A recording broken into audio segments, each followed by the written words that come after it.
자, 목요일 우리들의 아름다운 노후를 책임져 주실 우아남 김충남 전문가, 우아녀 박혜랑 전문가 두 분 오셨습니다. 안녕하세요. 안녕하세요. 빛나는 노후를 위한 길잡이 우아남 김충남 전문가입니다. 막막한 노후의 앞길을 밝혀주는 헤드라이트 우아녀 박혜랑 전문가입니다. 오늘도 기대가 됩니다. 어떤 이야기를 나눠주실까? 어떤 얘기를 준비해 주셨습니까, 두 분? 일단 아름답고 우아한 노후 이런 걸 위해서 꼭 준비를 한다면 어떤 게 필요할까라고 많이 고민을 해봤거든요. 네. 저는 저축이라고 생각합니다. 돈이네요. 그렇죠.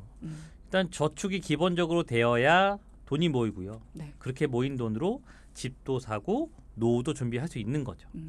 그래서 이 저축에 대한 뜻을 인터넷 국어 사전에다가 찾아봤더니 절약하여 모아둠, 그리고 예시로는 그는 노후를 대비하여 저축을 했다라고 나와 있습니다. 실제로.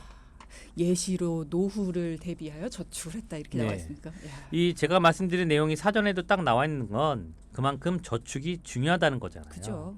대표적인 저축으로는 우리가 잘 알고 있는 적금, 예금이 있는데요. 아쉬운 건 적금과 예금을 해서 만기 때 받는 이자에 대해서는 15.4%의 세금을 뗍니다. 너무 많이 떼. 그런데 이 15.4% 세금 너무나 아깝잖아요. 그래서 오늘은 그 세금을 덜 내거나 안 내는 방법을 안내해 드리도록 하겠습니다. 그런 얘기 방송에서 해도 돼요? 됩니다. 된다는 얘기는 적법하다는 거죠. 네. 정해진 세금을 덜 내거나 안 낼 수 있다. 어떻게요?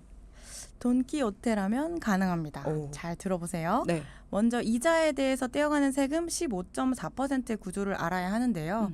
일반적으로 이자소득세 15.4%라고 하지만 사실 이자소득세 14%와 기타 세금 1.4%가 합쳐진 세금입니다. 그래서 우리는 100만 원의 이자를 받아도 15만 4천 원의 세금을 뗄 수밖에 없는데요. 자, 이제 집중을 해주세요. 14% 이자소득 안 내고 1.4%의 기타 세금만 낼 수 있는 방법이 있습니다. 바로 세금 우대 저축을 활용하면 15.4%가 아닌 1.4%의 세금만 내도 됩니다. 어마어마한 차이네요. 맞죠. 네. 세금 우대 저축. 일단 들어는 봤던 것 같아요.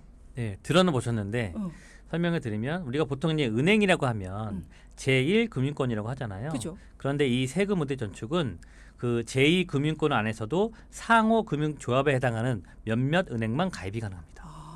그런데 이 세금 우대 저축을 하게 되면 세금을 덜 떼어가기 때문에 좀 유식하게 저율과세라고도 또 하고요.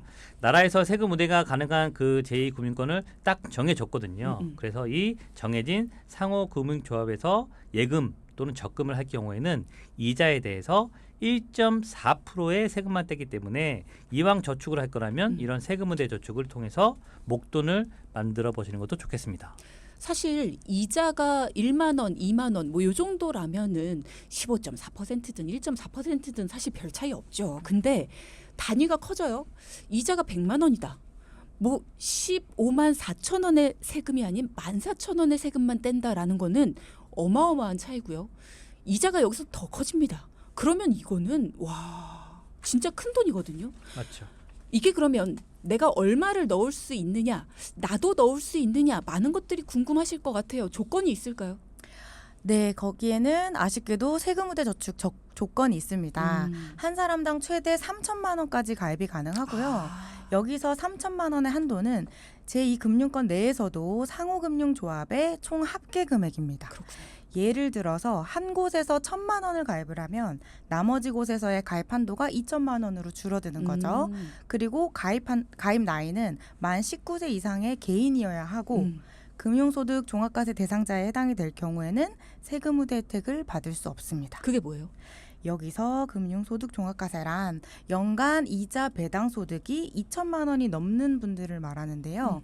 어떻게 보면 1년 동안 이자를 2천만 원 이상이나 받았으니 더 이상 세금 우대 혜택을 못 받도록 나라에서 막아놨다고 보시면 됩니다. 연간 이자 배당 소득이 2천만 원을 넘는 분들, 이미 이자로 내가 2천만 원 이상을 받았다. 그만큼 많이 이자로 이만큼을 받을 정도면 많이 넣어놨다라는 거니까 여기서까지 이자 소득으로 더 이상 우대를 받기는 좀 그렇다. 이런 분들은 못 넣게 해놨다라는 거네요.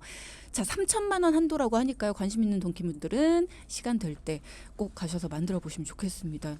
이게 우대가 많거든요. 주디 근데 음. 이게 시간이 될 때가 아니라 어. 시간을 만들어서라도 세금의대 저축을 하셔야 되는 상황입니다. 그러네요. 네. 이게 뭐냐면 이 세금의대 저축이 원래 2022년도까지만 판매될 예정이었다가 없어질 뻔했네. 이게 연장이 된 거예요. 어. 연장이 돼서 2025년도까지 연장이 된 거고요. 네. 앞으로 또 어떻게 변경이 될지 모르기 때문에 이 제2금융권을 이용하시는 분들이나 세금의대 저축이 필요하신 분들은 참고하셔서 목돈 마련을 빨리 좀 만들어주셨으면 좋겠습니다. 역시 좋은 건 빨리 없어지네요. 큰일 날 뻔했네요. 모르셨던 분들 같은 경우에는. 자, 제가 계산을 지금 막 해보니까 3천만 원이라 그랬잖아요. 한도가. 3천만 원을 1년 동안 3% 예금에 넣어놨어요. 그러면 이자가 90만 원입니다. 근데 세금 우대로 1.4% 12,600원을 떼면 88만 7,400원을 받게 되는 거고요. 만약에 이거를 제1금융권에 넣어서 15.4%를 뗀다. 그럼 13만 8,600원을 떼게 돼요. 그러면 이자가 차이 나는 게 12만 6천 원이 차이가 나는 거거든요. 이게 세금 차이가 크죠. 욕심 내셔야 되는 겁니다. 앞서 1.4%의 세금도 안 내는 방법도 있다고 하시지 않았나요, 두 분? 네, 1.4%의 세금도 아닌 전액 비과세 혜택을 받으려고 하면 은행권이 아닌 보험사의 상품을 활용해야 되는데요. 단 조건이 있습니다. 매월 납입하는 적립형 상품은 5년 이상 납입을 하고 10년은 유지되어야 되고요. 그죠. 연간 납입하는 금액이 1,800만 원을 넘어서지 않아야 합니다. 목돈으로 넣는 일시납 상품 같은 경우 1인당 1억 원의 한도로 비과세 혜택을 받을 수 있는데 사실 2013년도 2월 이전에는 이런 제도가 없었어요. 제한이 없었어요. 앞으로 언제 바뀔지 모르는 제도이기 때문에 비과세 상품은 하나 정도 꼭 가지고 계시는 게 좋겠습니다. 그리고 저희가 이제 노후연금으로 보증형 변액연금 이렇게 계속 말씀드리고 있잖아요. 네. 이런 게 비과세 연금 상품이거든요. 뭐 예를 들면 10년 동안 원금 5천만 원 내고 그 이자를 전액 비과세로 원금의 2배, 3배인 1억 또는 2억 원을 평생 연금으로 받을 수 있는 겁니다.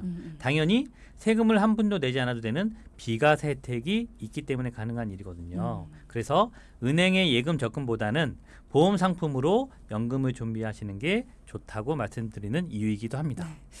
우리가 노후를 당장 내일부터 맞는 건 아니잖아요. 그렇기 때문에 비과세, 이 세금의 혜택을 받을 수 있고 또 복리의 혜택까지 받을 수 있는 여러 가지 혜택들을 찾아올 수 있는 그런 장기적인 상품이기 때문에 가능한 그런 걸로 노후 상품을 준비하셔라라는 이야기를 여러 번 강조를 드렸습니다. 저축은 노후 준비의 기본도 되지만 자산을 늘리는 데 있어서는 필수다라는 이야기 해드리죠. 해도 되고 안 해도 되고 그게 노후 대비가 아니라 반드시 해야 되는 게 노후 대비이기 때문에 가장 적절하고 가장 효율적인 걸 찾아서 해야 됩니다. 조금이라도 높은 이자를 찾아야 되고요. 이자에 대한 세금도 어떻게든 합법적인 방법을 찾아서 줄이셔야 되고요. 이런 작은 노력들이 쌓이고 쌓여서 결국은 먼 미래에 여유 있는 삶을 만드는 데 밑거름이 될 수가 있습니다. 미리미리 노후 준비해야지. 지금이라도 노후 준비해야지. 근데 나는 여유가 부족하다. 지금 당장에 준비 못하겠다. 내년부터 하자. 내년엔 과연 생길까요? 그 여유를 만들어야 생기겠죠. 여유 만드는 건 저희들이 해드립니다. 돈키호테 전문가들에게 그 방법을 물어보시고요. 해결해 드릴 테니까 해결책을 요청 주십시오. 샵0999 문자창 열려 있고요. 해결책 만들어 드릴 전문가 두 분 오늘 준비하고 계십니다. 김충남 전문가, 박혜랑 전문가께 무료 상담 요청 주세요. 손 잡아드리겠습니다. 자, 그럼 지금부터는요.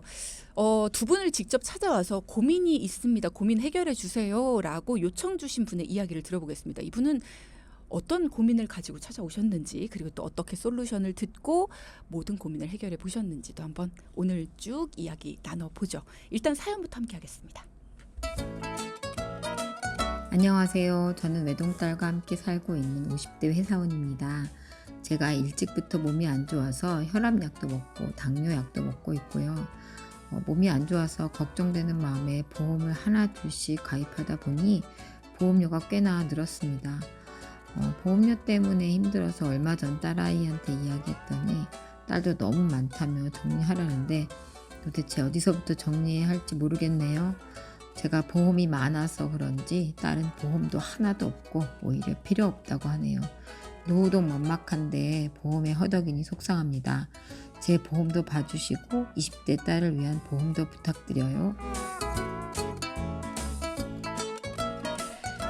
자, 오늘의 사연자분 몸도 안 좋으시고 또 건강도 걱정이 되시다 보니까 이 보험이 너무나 많이 있습니다. 하지만 반대로 따님은 보험이 전혀 없네요. 이런 상황은 또 처음 보는 것 같기도 하고요. 직접 만나뵈니까 어떤 상황이셨던 거예요? 네, 그렇죠. 이게 20대 따님과 같이 살고 계신 50대 여성분의 사연이거든요. 두 분 상황이 정말 반대입니다. 어머니는 몸이 안 좋으셔가지고 혈압약, 당뇨약, 골다공증약 등등 여러 약을 드시고 계셨는데요. 이게 보험으로 좀 불안한 마음을 달래다 보니까 어느새 보험료가 60만 원까지 좀 늘어났습니다. 맞죠. 반대로 따님은 보험을 많이 가입하는 어머니 때문에 속상해서 그런지 보험은 필요 없다 이렇게 좀 떼쓰고 있는 중인데요. 한 분은 보험이 너무 많고 한 분은 보험이 아예 없고 어머니 보험료를 줄여서 따님 보험을 채워야 되는 상황입니다. 그렇죠. 보험이 너무 많은 것도 사실 문제지만 보험이 하나도 없는 것도 좀 불안하긴 해요. 네, 재무 설계 측면에서도 보험 설계는 위험 관리를 위해서 필요하다고 정의 내리고 있을 정도로 중요한 부분인데요. 예를 들면 이런 겁니다. 열심히 돈을 모아서 내 집 장만하려고 1억을 모아놨더니 집안의 가족이 갑작스럽게 사고가 나고 암 같은 중증 질환에 걸려 1년마다 병원비가 몇 천만 원씩 나가게 된 거예요. 그런데 이때 아무런 보험조차 없다면 열심히 모은 돈 병원비로 다 쓰고 결국 우리 자산이 줄어들게 되는 상황이 발생을 합니다. 야, 1억 모으기가 얼마나 힘든데. 그렇죠. 그런데 이때 의료실손보험으로 병원비의 80%에서 90%를 돌려받고 암보험으로 어려운 생활비를 충당할 수 있다면 적절한 보험은 내 자산을 지키는 테두리 역할을 하는 데 있어서 아주 중요한 역할을 하게 되는 거죠. 네. 그래서 저희가 울타리라고 표현을 합니다. 네, 내 집을, 내 자산을 지켜주는 울타리. 누가 침범하지 못하게. 갑작스러운 질병이나 사고로 인해서 우리가 쌓아놓은 어렵게 막 쌓아놓은 그 자산을 훔쳐가지 못하게 그 울타리 그거를 최소한의 돈으로 탄탄하게 세워놓으셔야 된다 이렇게 표현을 하죠. 적당한 보험은 필수다라는 이야기 강조를 드립니다. 그리고 또 사연자분의 고민을 해결해 드리기 위해서 오늘도 이제 고민 열차를 출발해 보죠. 두 분. 뿌뿌 아니에요? 두 분이 하시라고. 고민 열차 출발해 볼까요? 뿌뿌. 자, 먼저 사연 주신 분은 일단 가입 건수도 많고요. 중복 보장도 정말 많았습니다. 네.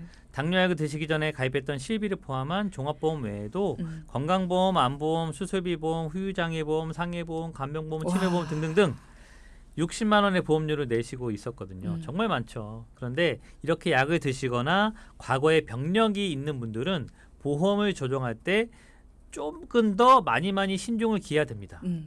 이게 보험료가 많이 나간다는 그 이유 하나로 덜컥 없앴다가는 나중에 더 큰 손해를 볼 수 있기 때문이거든요. 그렇죠. 그래서 저희가 최대한 유지할 수 있는 건 유지를 하고 중복 보장이나 보장의 범위를 따져서 조정을 해드렸는데요. 먼저 중복 보장을 살펴보니 상해보험만 4건에 15만 원의 보험료를 내고 있었어요.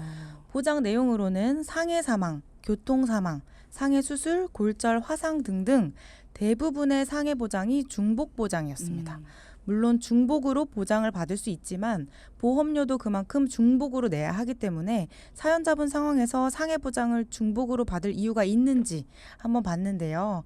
상해로 보험금을 탈 확률이 높기 위해서는 직업적으로 야외 활동도 많아야 되고 주기적으로 하는 운동이 있다거나 이렇게 해야 되는데 이 사연자분은 직업도 사무직이시고 강아지 데리고 산책 나가는 게 야외 활동이라고 하셔서 상해보험 4건 중에 한 건만 남겨 12만 원의 보험료를 줄일 수가 있었습니다. 지금 얘기를 들으시면서 그럼 나는 주기적으로 운동도 하고 직업적으로 야외 활동도 많으니까 상해보험을 여러 건 들어놔야겠네 하시는 분들도 있으실 거예요. 만약에 내가 필요하다면 그렇게 하는 것도 필요합니다. 예, 가능해요. 그런데 만약에 그렇지 않다면 그리고 또 보험료가 내가 좀 부담스러운 상황이라면 이렇게 중복으로 가입을 하는 것이 과연 옳은가 이 부분부터 좀 살펴보셔야 된다라는 이야기 두 분이 어떤 부분부터 살펴보고 정리가 필요한가 이런 것들을 지금 솔루션 단계적으로 주고 계십니다. 자 그럼 이분은 상해보장이 과도합니다. 그죠? 맞아요. 예. 근데 이게 어떻게 보면 나이가 들수록 넘어질 확률이 좀 많아서 상해 보장이 필요하기도 그죠. 할 수도 있어요. 예. 근데 이 사연자분은 15만 원이라는 과도한 보험료가 맞지 않아서 조정을 했던 거고요. 그죠. 또 문제가 됐던 건 여러 건의 암보험, 건강보험, 수술비 보험으로 납입하고 있던 25만 원의 보험료였습니다. 이렇게 보험이 많을 때는 기억해 주세요. 만기가 길거나 비갱신과 보장의 범위가 넓은 담보 위주로 남겨주면 좋다는 거고요. 네. 근데 문제는 암보험의 경우 암진단비 4천만 원이라고 되어 있는데 아쉽게도 괄호 안에 유방 난소 제외 이렇게 또 적혀 있었습니다. 제외? 결국 여성분들한테 발병률이 높은 유방암이 걸리면 4천만 원이 아닌 500만 원을 준다는 건데요. 이런 거는 소비자분들한테는 좀 불리하게 작용될 수 있는 거죠. 그러니까 우리가 증권을 한 번쯤은 봐야 돼요. 맞아요. 만약에 이분도 내가 증권을 딱 열어봤다면 무슨 말인지는 모르겠지만 괄호 열고 유방 난소 제외 이렇게 써 있는 걸 보면 제외가 된다고? 라는 거를 보면서 이게 뭘까라는 의문은 당연히 가지셨을 거고요. 유방과 난소가 암 진단비에서 제외된다라는 부분이 이해가 되지 않을지언정 궁금증을 갖고 물어보실 수 있잖아요. 그리고 유방 난소가 제외된다는 건 그럼 딴 데서 있나라는 걸 찾아보실 수 있고, 그리고 내가 이 부분이 제외가 되면 다른 데에서 보장을 받아야 될 텐데 라는 걱정이 일단 생기셨을 거고, 그러니까 이런 부분을 내가 한번 체크해 봄으로써 이해가 안 되는 부분도 있겠지만 내가 부족한 부분이 어딘지도 내가 깨달을 수가 있어요.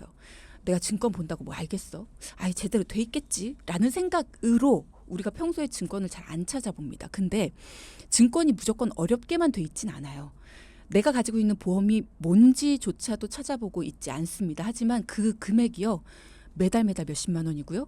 이게 20년, 최소 20년을 냅니다. 그리고 갱신형 보험은요. 100세까지 내요. 우리가 100세 만기니까 100세까지 사니까 우리가 100세 시대니까. 그러면 이게 얼마겠습니까? 우리가 차 한 대 뽑는데도 손을 바들바들 떨면서 뽑잖아요. 대출받아 뽑습니다. 그런데 그 돈이 넘어서요. 몇 억을 내기도 하고요. 보험료로 평생. 근데 그걸 왜 우리가 정확히 알지도 못하면서 그 돈을 내고 있을까요? 정확히 아셔야 돼요. 지금이라도 내가 어떤 보험에 가입하고 있는지 명확히 모른다. 우리 가족들의 보험 어떤 걸 가입했을까? 어떤 내용일까? 어떤 걸로 보장을 받을까? 명확히 모르신다면 오늘이라도 증권 펼쳐보시고요. 증권이 어디 있더라? 그것부터가 문제다 하시는 분들은 전문가에게 도움 요청 주십시오. 자, 앞서 3부에서 소개된 사연의 주인공 분은 이런 내용으로 사연을 주셨었죠. 본인이 몸도 좀 안 좋으시고 건강에 대한 걱정도 많으셨습니다. 그래서 보험을 굉장히 많이 가입을 하셨어요. 뭐 이런저런 저런 보험들. 근데 반면에 따님은 그런 엄마의 모습을 보면서 보험에 대해서 조금 거부감이 있으셨어요. 그러다 보니까 보험이 전혀 없으셨죠.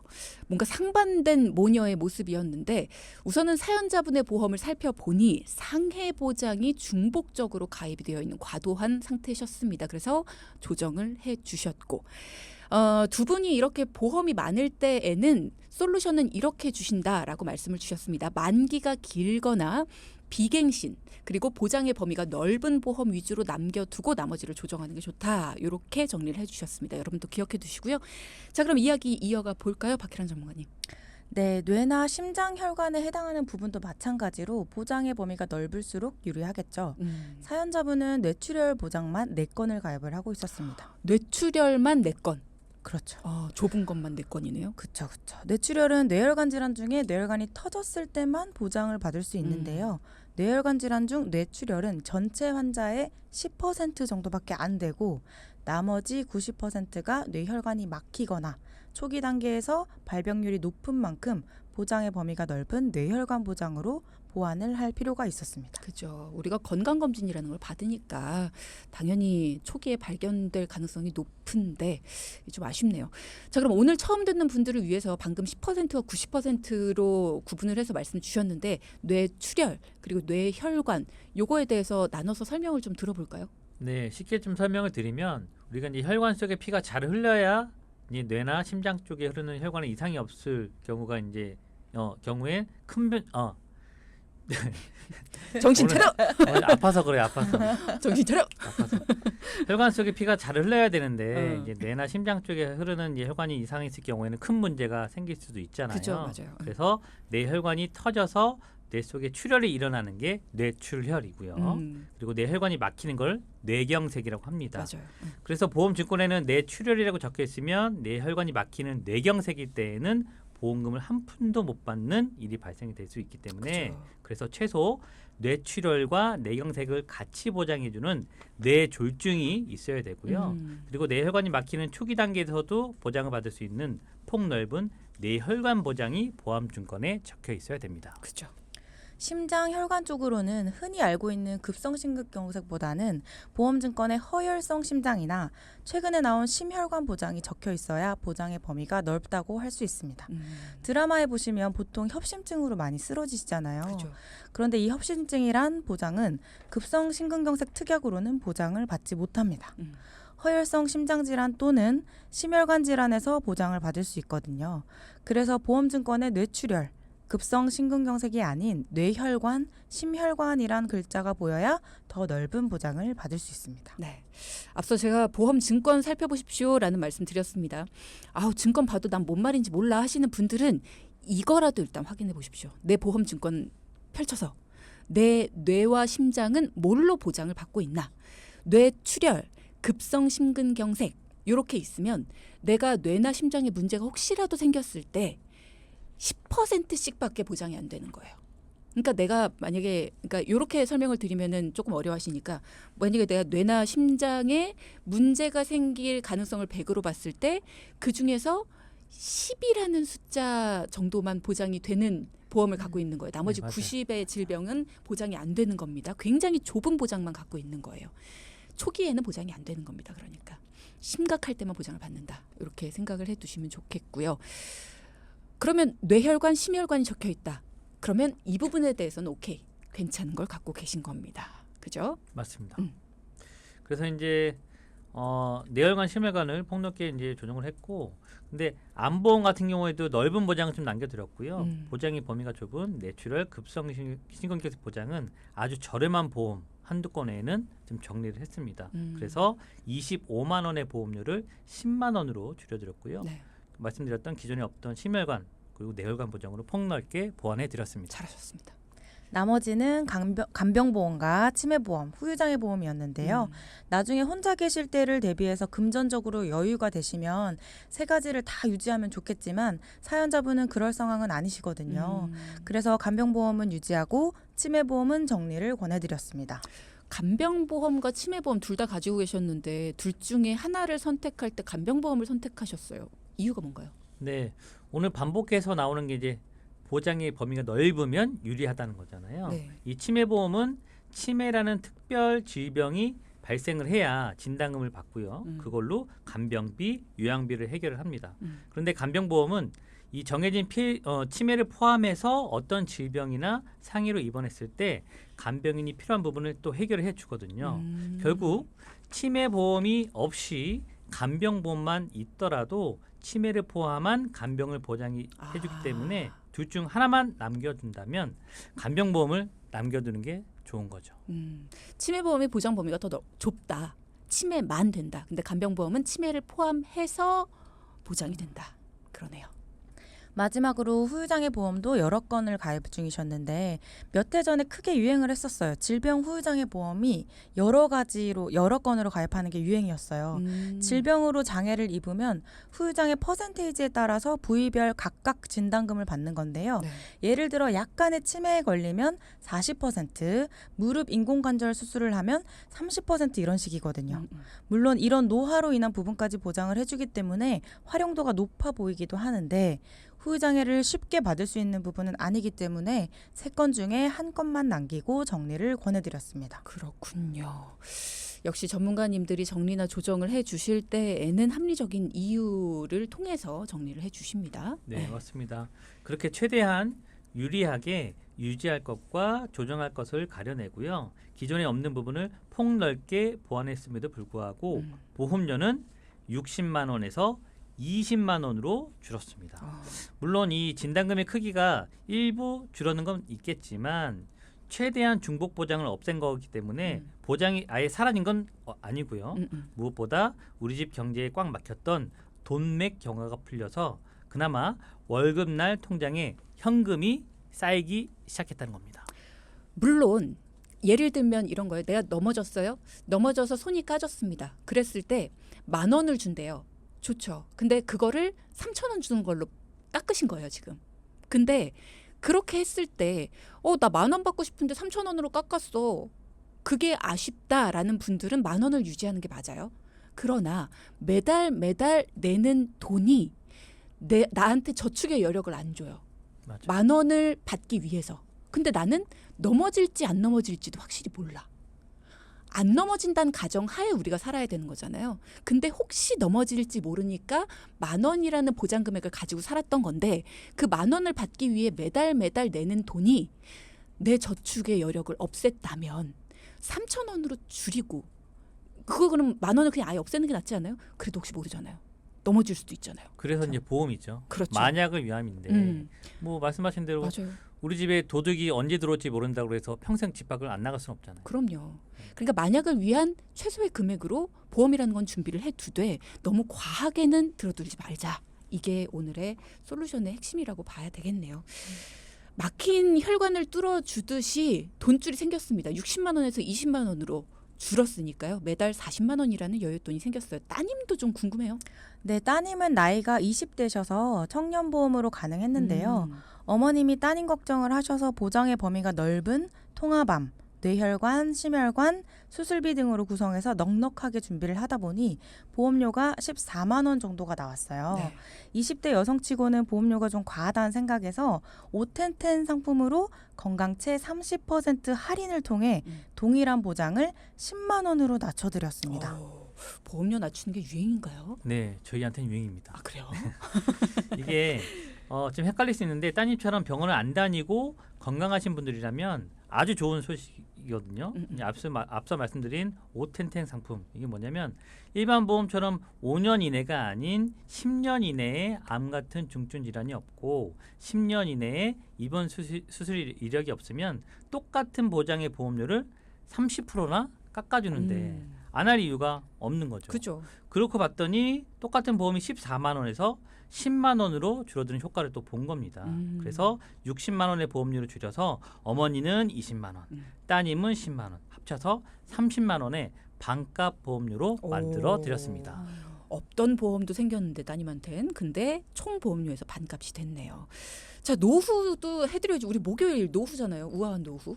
맞습니다. 사연자분 회사가 월급이 대기업처럼 넉넉하진 않지만 정년이 65세로 꽤 길더라고요. 그래서 앞으로 개인연금을 준비하는 데 있어서 기간적으로 큰 도움이 됐고요. 다행이다. 안정적인 연금액을 만들기 위해 보증형 변액연금으로 설정해드렸습니다. 그렇게 국민연금과 기초연금 합쳐서 계산해보니 65세부터 매월 130만 원이 만들어졌는데요. 가능했던 이유는 무엇보다 국민연금 가입 기간이 30년으로 상당히 길고요. 앞으로 여유되실 때마다 개인연금에 추가 납입을 하시면 연금액은 더 늘어날 거라고 예상을 합니다. 물론 130만 원으로 될까라는 생각하시는 분들도 있으실 수 있어요. 하지만 이마저도 준비가 안 된다면 노후에 누구를 탓하겠습니까? 불확실한 미래 대비는 보장성 보험이 아니라 이런 계획들, 노후에 대한 내 미래의 계획들, 이런 거예요. 자, 김충남 전문가와 박혜랑 전문가가 아니었다면 불필요한 보험료 매달 30만 원씩 더 나가던 보험료, 그것 때문에 내 노후가 더 가난하지 않았을까 싶습니다. 오늘의 포인트 짚어볼까요? 첫째, 과도한 보장성 보험은 불안한 미래의 대비책이 될 수 없습니다. 보험료는 줄이고 저축합시다. 네, 둘째, 10년 이내 입원 수술 이력이 없고 건강하다면 건강채 할인보험으로 30% 보험료 할인받는 게 좋습니다. 네. 자, 그럼 먼저 도움 요청하신 분들을 위하여 두 분은 먼저 보내드리겠습니다. 오늘도 수고하셨습니다. 고맙습니다. 감사합니다. 방송 중에 상담해 드리는 내용은요, 청취자 여러분의 올바른 투자 판단을 위해 참고로 드리는 말씀입니다. 금융상품 가입이나 해지 같은 판단은요, 스스로의 책임으로 결정하셔야 한다는 점 꼭 기억하시기 바랍니다.